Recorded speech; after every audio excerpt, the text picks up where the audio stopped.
Our journey is about to begin. Hello à tous et bienvenue dans Happy Healthy Funky, le podcast pour oser la réinvention professionnelle et enfin kiffer. Je suis Nathalie, coach en épanouissement. J'aide les femmes à oser partir à la découverte de ce qu'elles souhaitent vraiment, prendre le chemin qui les fait kiffer et oser se réinventer professionnellement en révélant le côté funky qu'elles avaient enfoui depuis des années. Dans l'épisode du jour, je vous amène à la découverte d'une femme remarquable qui a décidé d'oser une réinvention professionnelle, d'impacter à sa manière en portant un projet de cœur. Il s'agit ici d'une véritable expérience remplie d'aventures, de galères et de rebondissements, pour t'inviter à toi aussi te questionner, t'inspirer, te donner des conseils et te montrer que c'est possible de suivre un chemin qui te fait kiffer. Allez, viens, je t'emmène avec moi.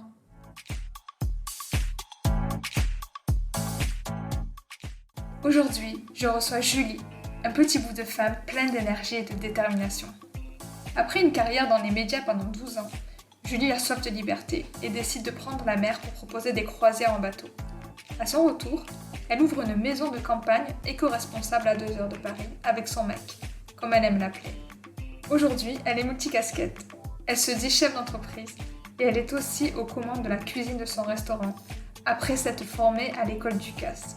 Elle nous raconte ses choix, son parcours atypique et la manière dont aujourd'hui elle kiffe la vie en ayant construit brique par brique la maison et la vie dont elle rêvait, avec son chéri et ses jeunes enfants au cœur des collines du Perche. Pour commencer, j'aime bien dire que justement tout commence par un rêve et que l'on peut toutes être les créatrices de notre vie et au-delà. Et donc, pour toi, Julie, quel est ton rêve ? Un rêve énorme, j'ai besoin de liberté. En fait. J'ai besoin de me D'accord. sentir complètement, de pouvoir partir sur un claquement de doigts, de pouvoir de décider de quand je travaille pas, de l'âge où j'ai envie d'aller. J'ai besoin de pouvoir créer dans un espace qui est le mien, qui appartient pas à quelqu'un d'autre. Mais je me suis rendu compte de ça il n'y a pas si longtemps que ça, en fait. Juste avant de partir en bateau. Avant, je me disais: «J'étais bien, j'étais assistante de quelqu'un, c'était bien pour moi et tout», je prenais pas de décision et en fait, je me rendais compte que j'avais juste, j'avais besoin de plus de liberté que ça, quoi. Donc c'est vraiment ça. Mon rêve, c'est de me sentir très libre. Du coup, peux-tu te présenter ? Qui es-tu aujourd'hui et que fais-tu ? Alors, je suis Julie, je suis une maman de 2 enfants, de 39 ans. Je suis mariée depuis presque 10 ans, un mec génial et je suis propriétaire de La Plante, qui est un établissement, enfin une maison de campagne éco-responsable dans le Perche, avec un restaurant d'une quarantaine de couverts. Pour l'instant, 2 chambres d'hôtes et à terme 9. Et du coup, tu nous as parlé de liberté, de soif d'autre chose. Quand je te demandais quel était ton rêve, est-ce que tu peux me partager tes moments clés de ton parcours jusqu'à maintenant et me dire qu'est-ce qui t'a amené à justement devenir la propriétaire de la planque et voilà, par quoi tu es passée ? Alors, il y a eu plusieurs phases. Il y a eu une phase de grosse déprime parisienne où à la fois je me reconnaissais plus justement ce que je disais dans ce qu'on me demandait de faire au boulot. Avant, j'ai fait de la prod télé pendant 12 ans et je suis passée par des équipes qui n'étaient pas forcément très bienveillantes. Et en fait, je me suis rendu compte que j'avais vraiment besoin de ça dans le boulot. Donc j'ai arrêté de bosser, j'avais vraiment, j'ai eu envie de tout plaquer. En même temps, j'ai perdu ma mère, donc il y a eu des choses qui se sont passées où je me suis dit: «Bon, bah, là maintenant, en fait, la vie, il y en a une et elle est pas très longue et il y a maintenant tu vas faire un truc qui te fait vibrer, quoi». C'était vraiment ça, en fait. Quand je parlais de liberté tout à l'heure, c'était vraiment j'ai besoin de vibrer, de sentir que ce que je fais, ça a du sens pour moi, pas pour quelqu'un d'autre. Mais vraiment, profondément, pour moi, ça veut dire quelque chose, quoi. Et du coup, bah, j'ai eu la chance de rencontrer mon mec qui, lui, avait, le même besoin de trouver du sens à ce qu'il faisait et comme premier projet, on s'était dit: «On fait une chambre d'hôte» et lui, il se reconnaissait pas trop dans ce projet-là. Moi, j'ai toujours adoré cuisiner, recevoir des gens. créer un lieu harmonieux. J'ai une amie, Rosa, qui dit ça très justement, et cuisiner, c'est ma façon d'aimer. Et c'est vrai. Donc voilà, c'est sorti de moi comme ça. Je me suis dit, bon, moi, je vais cuisiner. Bon, Stéphane, lui, il se retrouvait pas tellement dans ce projet. Et puis un jour, on a été boire un verre chez son cousin qui avait comme projet de partir faire un tour de l'Atlantique en bateau. Et le lendemain matin, Stéphane s'est réveillé, m'a dit, mais la chambre d'hôte, on va le faire sur le bateau. Et j'ai dit, OK. Et le week-end d'après, on était au salon nautique de La Rochelle. Et 2 ans après, on était au salon nautique de La Rochelle avec notre bateau, prêt à faire la première transat. Et ça, c'est la première phase. Donc, il a fallu forcément développer le concept, se former, parce que c'est créer un projet, changer de vie, ça, c'est beaucoup de travail en fait. C'est facile parce que c'est quelque chose qui vient du fond de son cœur et qui a vraiment du sens pour toi, mais c'est énormément de boulot si tu veux que ça marche. Donc, on a mis 2 ans à monter le projet, à trouver les financements et tout, et puis on est parti. Ça, c'était la première phase, c'était la deuxième phase. On en a profité pendant 4 ans, et puis après, on s'est dit, bon, ben, on veut continuer à être autonome, à être dans la nature, et puis on a eu 2 petits, à élever, à fonder notre famille comme ça. Et est revenu comme ça, de façon assez naturelle, le premier projet donc, de cette chambre d'hôte. Où là, du coup, Stéphane, ben, il avait envie d'être plus proche de la terre, de peut-être faire plus plus un projet de permaculture qui était du coup qui s'accordait mieux avec l'histoire de la chambre d'hôte. Et du coup, là, ce coup-ci, c'est moi qui me suis formée en cuisine. Et voilà, et du coup, j'ai fait le stage de professionnalisation chez Ducasse. Et puis, on a acheté un corps de ferme trop beau. De toute façon, moi, je tombe amoureuse très vite des choses, des gens et tout. Je sais très vite si ça va le faire ou si ça va pas le faire. Et la maison, je l'ai vue en photo et je savais que c'était ma maison. Je n'avais même pas besoin de la visiter, hein. Et du coup, on est monté, j'ai fait un tour, j'ai dit oui, c'est là. Ok, bon, bah, c'est là. Et on s'est installé là et c'est le plus bel endroit du monde, hein. Et on a fait énormément de travaux. Et puis, on l'a vraiment fait à notre image. Encore une fois, ça venait vraiment du plus profond de nous. Au début, on s'était dit, on va faire appel à des décos d'intérieur, à des machins et tout. Et en fait, c'est vraiment, ça nous ressemble vraiment. C'est vraiment à notre image, quoi. On a pris un peu forme. Voilà, on s'est pris un peu pour Dieu. On a fait notre petit monde à nous. Mais on est super contents et très, très fiers. Et du coup, ça a ouvert en juin. Voilà. Et donc, t'as pas changé de vie une fois, t'as un peu changé de vie 2 fois, ou en 2 tout cas, fois. Ouais. t'as cheminé, Ouais, on va non, dire, à 2 fois. ouais, c'est ça. Ouais, j'ai changé de vie 2 fois. Même si, bon, bah, à chaque fois, c'était de me rapprocher de plus en plus près d'une cuisine professionnelle, finalement. En fait, qui n'était pas du tout, en fait, j'y repensais, et c'est marrant parce que j'y pense souvent maintenant quand je suis toute seule dans ma cuisine, mais ça n'avait jamais été une possibilité alors je sais pas si c'est mon éducation, mon parcours, je sais pas. Au début, ça n'était pas une possibilité. J'ai toujours adoré cuisiner, mais jamais, jamais je me suis dit, tiens, je vais en faire mon métier. C'était pas, voilà.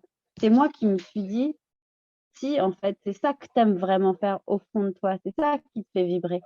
C'est ça qui te fait plaisir. C'est ça qui fait que tu as envie de donner du bonheur aux gens. Et donc, j'ai fait petit à petit d'abord sur le bateau. Bon, bah, tu te dis, les gens, ils s'attendent pas non plus à avoir trop des plats de ouf. Tu vois, c'est la cuisine bonne enfant, ça reste voilà, de la cuisine familiale. Et puis, bah, après, bah, j'ai monté un resto. Mais bon, je me dis toujours pas chef de cuisine, hein. Je suis chef d'entreprise, moi.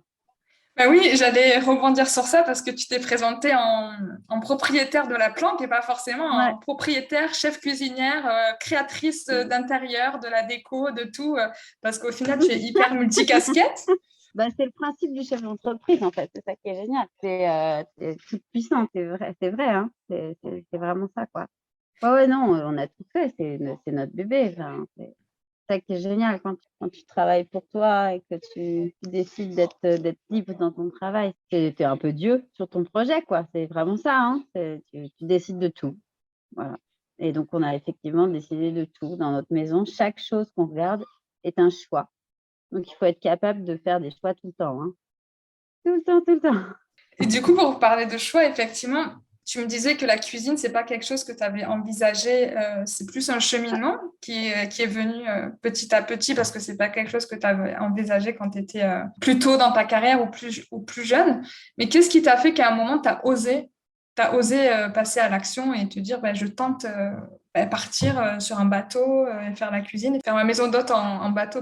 Mais en fait, je pense que c'est justement ça, c'est ça qui est vachement bien foutu, c'est que dans notre projet d'être sur le bateau, mon trip, c'était pas particulièrement la cuisine. Enfin, si je savais que ça allait tourner autour de ça, mais en réalité, ce qui me faisait vibrer, c'était l'aventure. L'aventure qui passait par la cuisine. Aujourd'hui, c'est la cuisine qui est au centre de mon aventure. Tu vois, voilà, on a changé un petit peu le biais. D'accord. Et on dit que changer de vie, se réinventer professionnellement, c'est comme un peu sauter dans le vide sans parachute. Quelle a été, toi, ta plus grande peur et comment tu as géré la prise de risque, sachant que, si j'ai bien compris, tu as quand même entrepris seul, mais avec ton époux. Comment tu Alors as moi, géré ça? en fait, c'est très ambivalent de changer de vie. D'abord, c'est effectivement, c'est sauter dans le vide. Mais c'est quand tu sautes dans le vide, tu te rends compte qu'en fait, ce vide, il est tout petit, que c'est hyper facile, en fait. C'est la peur de quelque chose que tu connais pas, mais en fait, qui est déjà si proche de toi que c'est pas si loin, en fait. C'est pas si dur. En fait, tu es capable. Tu sais pas, mais tu es capable. Souvent, on se dit oui, mais tu comprends comment je vais faire avec ci, avec ça. Alors, parfois, c'est comment je vais faire avec mes enfants, comment je vais faire avec ma maison, comment je vais faire avec ma voiture, comment je vais faire avec mon chien. Et il y a toujours des solutions à ce genre de trucs. C'est pas des problèmes. Le vrai déclic, c'est si c'est ton envie de le faire. Je pense vraiment, hein. Alors, peut-être que nous, on a été particulièrement privilégiés, je sais pas.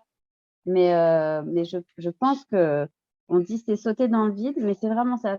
Effectivement, il faut faire ce pas. Mais marcher, c'est être toujours en déséquilibre, hein. Donc, c'est juste avancer. Mais avancer un petit peu plus loin. Et c'est pas si loin.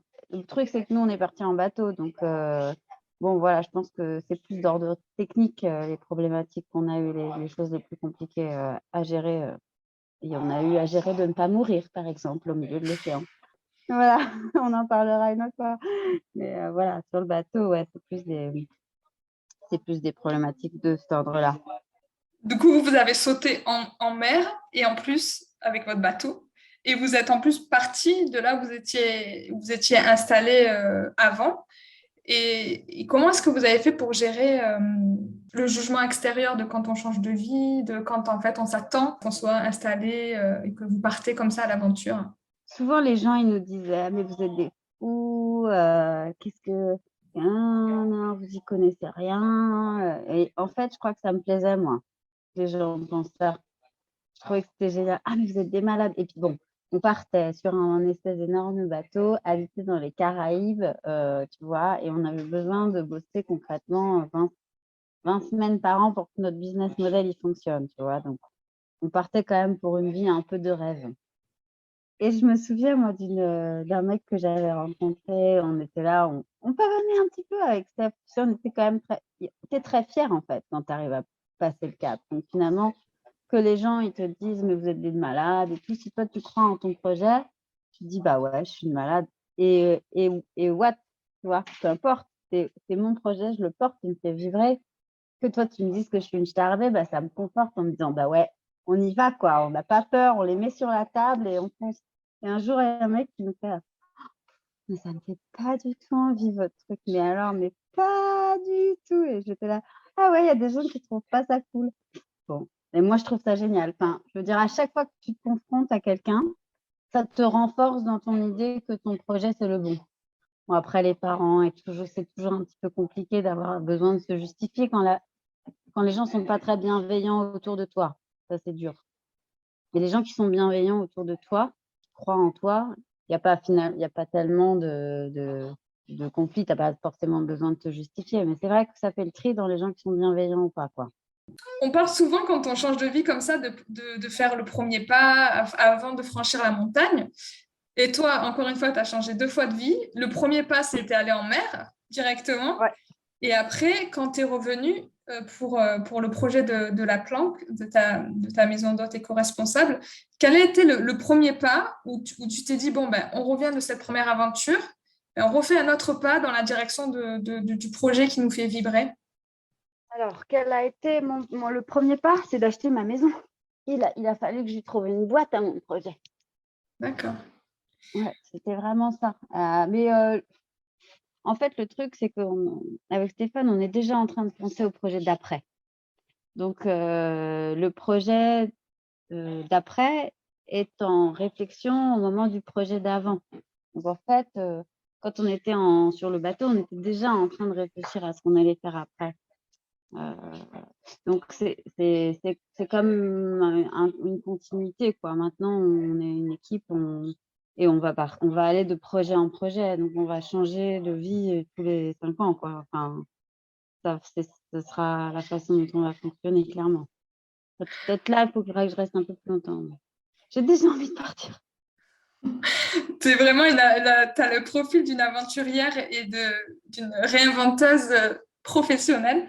Alors que, comme tu disais au début, tu avais une carrière, on va dire, normale dans la prod. Et un jour, bim, tu as décidé de prendre les choses en main, de changer de vie.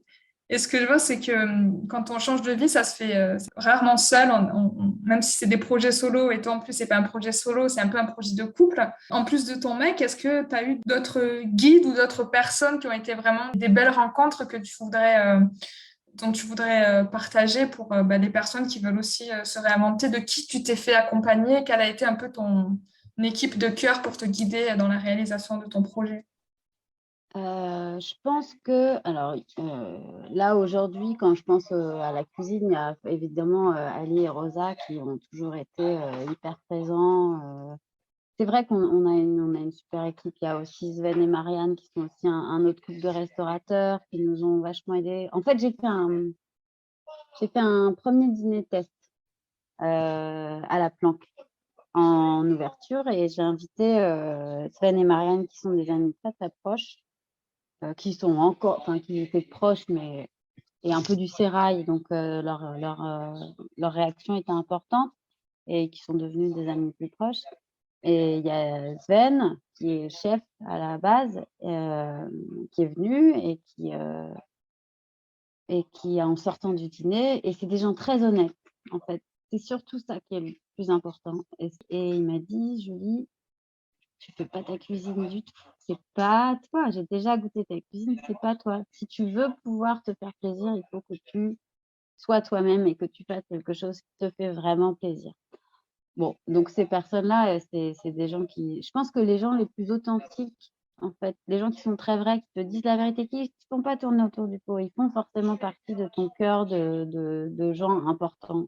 Toutes les rencontres que tu vas faire où les gens vont te dire ce qu'ils pensent sans jalousie, sans envie, mais avec toujours de la bienveillance, ça va être des gens qui vont t'aider à avancer, en fait.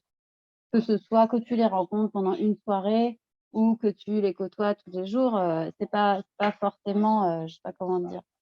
Chaque discussion qui est dans la bienveillance, où la personne comprend ce que tu es en train de faire et qui est pas dans l'envie, la jalousie ou justement, enfin, l'inverse, quoi, elle sera forcément importante dans la construction de ton projet. Et comment t'es venue l'idée de monter une maison d'hôtes éco-responsable dans le Perche? Bah, alors ça a été très simple. En fait, sur le bateau, on se déplaçait avec la force du vent, on avait de l'électricité grâce au soleil et on mangeait quand même quasiment, enfin en grande partie ce qu'on pêchait. Donc on était, quasiment en autonomie en réalité. Moi, j'ai toujours eu une sensibilité, enfin une fibre, éco-responsable. Enfin, on était au milieu de la nature. Enfin, quand tu traverses l'Atlantique et que pendant 26 jours, la seule chose qui est autour de toi, c'est la mer, tu te dis: «C'est pas possible, tout foutre en l'air comme ça, c'est tellement beau». Enfin, tu es vraiment, en communion avec la nature. Nous, ça nous est arrivé avec Stéphane d'être sur des îles où pendant des jours et des jours, on voit personne. Et tu es juste entouré de la nature et elle existe et elle devient vraiment, comme une personne pour toi, quoi. Donc tu as envie on a eu envie de retranscrire inscrire ça dans un autre lieu et surtout, le plus important, c'est que, à l'époque où on a eu l'idée du projet, éco-responsabilité, tu vois? Un truc éco-responsable, ça concrètement, les idées, c'était, éco-responsable chiottes sèches, quoi. Voilà, le truc, heu, pas confort, pas machin et nous, ce qu'on voulait, c'était montrer aux gens: «Bah non, tu peux faire toute l'isolation de ta baraque, avec de la laine de bois et avoir quand même un standing 4 étoiles». C'était l'idée, c'était de montrer tu peux, faire attention à tes épluchures et en même temps, avoir une, cuisine, correcte, c'est pas, enfin bon alors j'ai un peu du mal en ce moment avec le sans gluten, sans machin, sans bidule, sans truc. Mais, mais enfin, en gros, on voulait proposer aux gens, enfin montrer aux gens que l'éco-responsabilité, c'était pas forcément du manque de confort. Et puis le perche, parce que, parce qu'on voulait être, proche de Paris. Donc on a pris un compas, on a fait 2 heures, on a fait un cercle et puis on a cherché la porte et on est trouvé là. Et nous sommes à la planque au perche. La planche en perche, chérie, la planche Ah, en ah, perche. ah, excusez-moi, alors, en perche. Non, la planche en perche. Excusez-moi, très cher. La première étape pour créer la planque, tu nous disais que c'était d'avoir acheté le réceptacle, la planque elle-même. Et combien de temps ça t'a pris concrètement pour réaliser ce projet? Et si tu pouvais nous partager les étapes clés pour arriver, parce qu'aujourd'hui, il y a le restaurant, il y a déjà 2 chambres, tu n'as pas tout fait en même temps. Comment tu as phasé la réalisation? D'abord, il a fallu, effectivement définir, hein, le projet parce que nous, on était partis sur plein de trucs différents. On savait qu'on voulait beaucoup de terrain, on savait pas ce qu'on voulait en faire, savait pas si on voulait faire du maraîchage et tout et puis finalement on a facilité le truc, on s'est dit: «On veut faire un hôtel», alors et encore ça, c'était pas non plus, un hôtel et un restaurant. Et après comment tu fasses, il y a toute cette phase de réflexion qui est la phase la plus importante et la plus longue de la définition de ton projet, tu vois? Si après, on a acheté la baraque et puis on a commencé les travaux, hein. On a tapé dedans, hein, on n'avait pas non plus, et puis après on n'avait plus de sous, donc il a fallu ouvrir. Voilà, c'est tout. Et ça s'est fait dans une période de temps de La combien? réflexion autour du projet, c'est toujours nous on pense nos projets avec Steph, ça dure 2 ans. On a acheté la maison en 2019 et puis après, on a commencé les travaux en août 2019 et on a ouvert en juin 2021. Donc 2 ans de travaux, quoi. Sachant qu'entre-temps, j'ai eu un enfant. Justement, comment ton projet impacte ta vie familiale et comment tu arrives à jongler avec ta famille et tes priorités? Est-ce que tu peux nous partager ça? C'est dur parce qu'on a 2 enfants en bas âge et que clairement les moments où on travaille, c'est le week-end et les vacances scolaires. Donc c'est compliqué, quoi. Mais ça fait partie des choses, des socles sur lesquels tu dois construire ton projet. Des décisions, heu, que tu prends qui ne peut tu peux pas revenir en arrière. C'est-à-dire que tu dois te dire que, par exemple, quand on est partis, en bateau, Steph, il a laissé un garçon à Paris et on s'est dit: «Il faut qu'on soit OK avec ça, parce que sinon tu peux pas construire ton projet».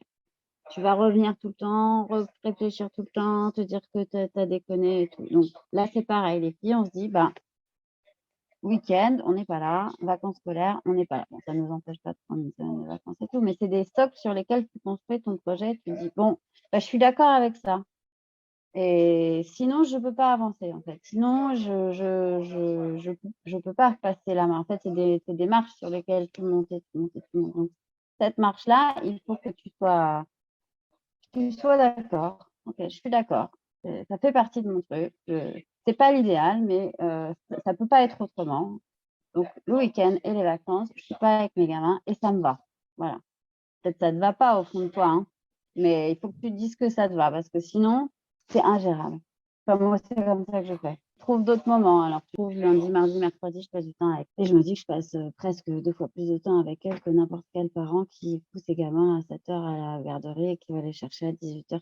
On va passer sur la partie, du coup, on a parlé de ton projet, de la planque, on va partir sur la partie inspiration et conseils.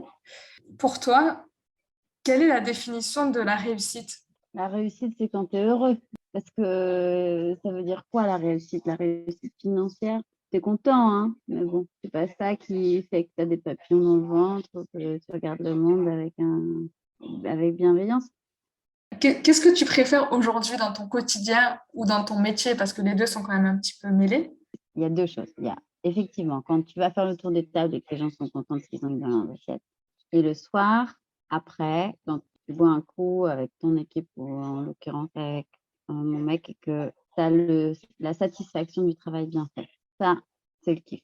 Et est-ce que tu peux nous partager ton plus grand apprentissage par rapport à ta réinvention professionnelle jusqu'à présent Rien n'est impossible. et ta plus grande fierté? Bah, mon établissement, hein. Clairement, hein.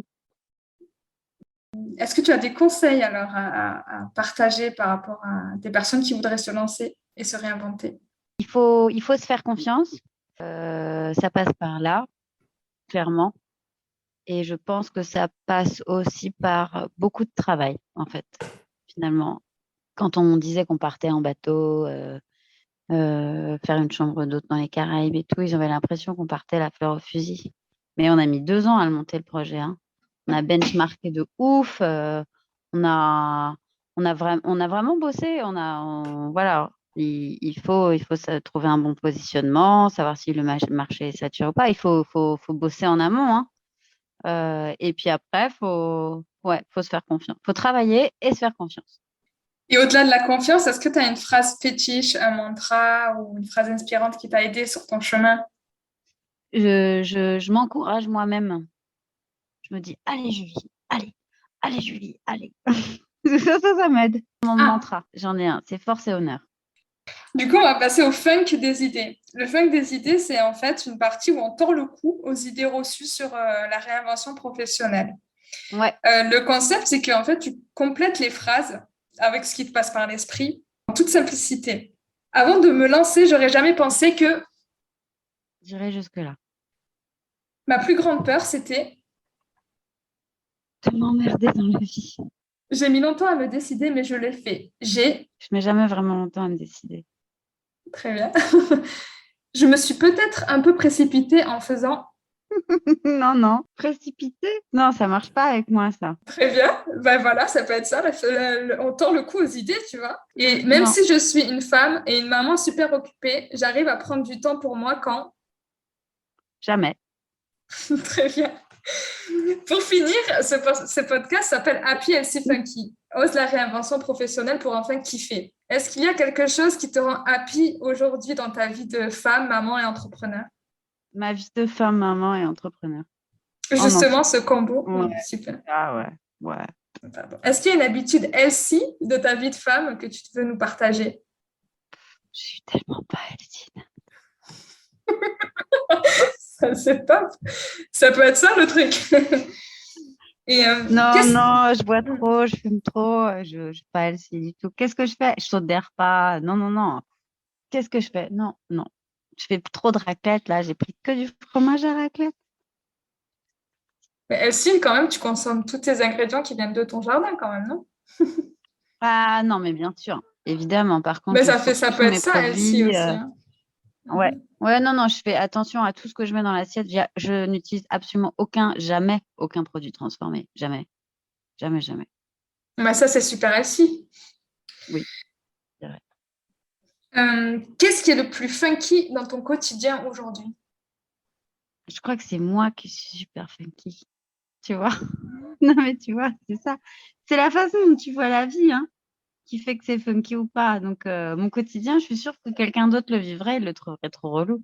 Mais c'est la façon dont tu vois la vie qui fait que c'est funky.